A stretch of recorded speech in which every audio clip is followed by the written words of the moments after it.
morning, students. I, Tarvinder Kaur, PGT Bio from KV number 3, Jalandhar, Kent, today is going to take you to a journey of life processes. Students, you must have seen one of your classmates or some of your classmates who are so fun-loving, merry-making, laughing all the time, smiling in any condition, and you people say that the person is so full of life. Full of life? Are there some other organisms which are also full of life? And we call them alive. How do we call some organisms that they are alive? So you people will say that whenever we see a dog barking or a lizard capturing a prey, or when we say that a particular dolphin moving in water, or a mimosa plant when its trees, when its leaves, they are touched by hand, they just start folding. When you see these kind of movements, you say that, oh, this is alive, this is full of life. But is it so that all the time whenever you see some movement, then only you call that particular thing alive? No, sometime when a particular animal is sleeping, or when you see a tree, do you call them alive? No. We see a tree and we see that it is still green and new leaves are coming out of it, or it is you are seeing it growing, then you call that particular thing as that it is living. So movement of any kind is very important for a living organism. Why these movements are so essential? Let us see a story. You must have seen that your parents, they go for whitewashing their houses, or they go for some kind of repairs sometime or the other. And what will happen if they don't go for whitewashing or repair? You will say that they will go in dilapidated form. Do you think that these living organisms also, because they are present in an environment all the time, do you find that these particular living organisms also, they remain so fresh? So how does this happen? Because these living organisms, they are having a maintenance system in them. Maintenance system, what is that? That is what is called as the sum total of all those chemical reactions or all those processes which help an organism maintain the life in them. They are called as the life processes. Students, you must have seen in your earlier classes that living organisms are well organized structures. They have tissues, tissues have cells, cells have smaller components in them, and so on. And because of the effects of environment, this particular organized, ordered nature of living structures is very likely to keep breaking down over time. If ordered breaks down, the organism will no longer be alive. So, living creatures must keep repairing and maintaining their structures. Since all these structures are made up of molecules, they must move molecule around all the time. So movement of these molecules require energy. Movement of the molecules require energy, and where will this energy comes from? You must have seen that energy comes from a particular source and we call them as fuel. What is the fuel of living organisms? The fuel of living organisms is food. And the whole process by which a living organism gets its food from the outer environment, that whole process is called as nutrition. This is the first life process from where the story starts, because a living organism needs energy, and to get that energy, the particular living organism, it will take that energy from the carbon based molecules. And how will the particular organism bring those carbon based molecules, which you call them as food, inside their body? That particular whole process is called as nutrition. You must have seen that you people keep on eating.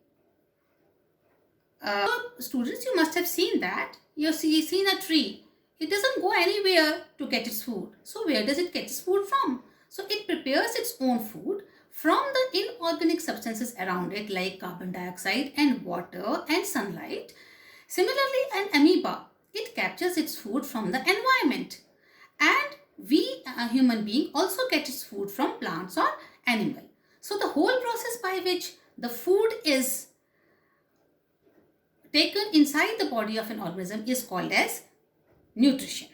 So the story starts from here. So once the food is inside the body, the fuel is inside our body. Now what we have to do is that the living organism has to obtain the energy out of the food. So the process by which the living organism take out its energy from the food, that particular process is called as respiration. Respiration is how a particular organism take out the energy from the food. So naturally there will be many chemical reactions that food has to be broken. Whether it is broken in the presence of oxygen or not, that's a story which we will be taking in further lessons. So that particular process by which a particular organism take out its energy and all those chemical reactions which are involved in it, they constitute a particular life process called as respiration. Now, students, when these particular organisms, they are bringing food from one place, then they are taking out energy at particular place, then the complicated structure of the whole multicellular organism require this energy.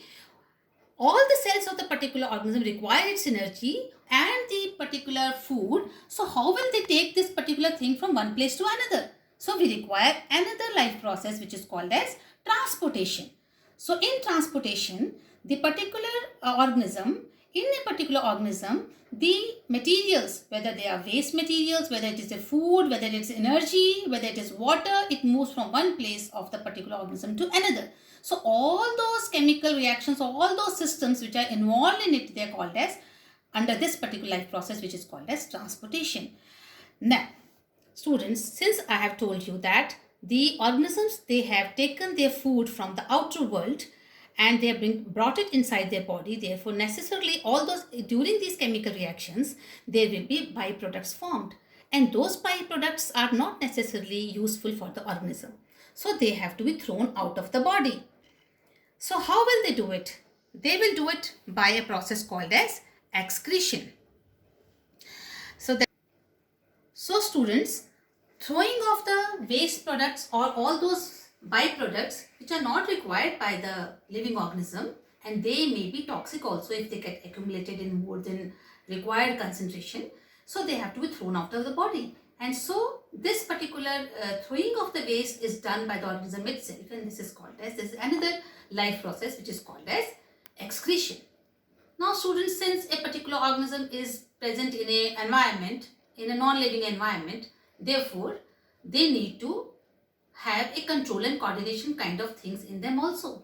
So they require to respond to their environment, and they have another system present in them by which they respond to the environment. So you must have seen these kind of responses of plants, they showing response to light, or the roots showing response to the gravity, and you must have seen the birds, they are flying in the sky and they are showing another different kind of response to the stimulus, and so on.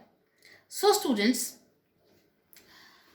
now we have, are these sufficient life processes for a particular organism to survive? No. You must have seen that when you see a particular plant in your house, you see that new leaves come out of it, means that you come to know that it is alive. So we need to have growth, development, and then you must have seen the dogs giving rise to many puppies sometime, and you must have seen cats in your houses, they are giving birth to kittens. So they are multiplying. You don't see a particular table or a chair multiplying on its own. So that is also one of the very important aspect of living organisms and another life process required to continue life on the earth, and that is called as reproduction. So reproduction, growth and development is also required by the organisms, by the living organisms. So in total, if we say that what are the different characteristics by which we call them, or what are the different life processes by which we say that all the sum total of all those characters by which we call a particular thing alive, they are nutrition, respiration, response to stimuli, excretion, transportation, growth, development, and reproduction. So students, I hope we have now quite clear with knowing that how we call a particular thing full of life, and why these particular life processes are necessary for a living organisms. So you go through this particular conference, go through the chapter and do some of the questions given in your textbooks. I hope the chapter is quite clear to you. Thank you so much.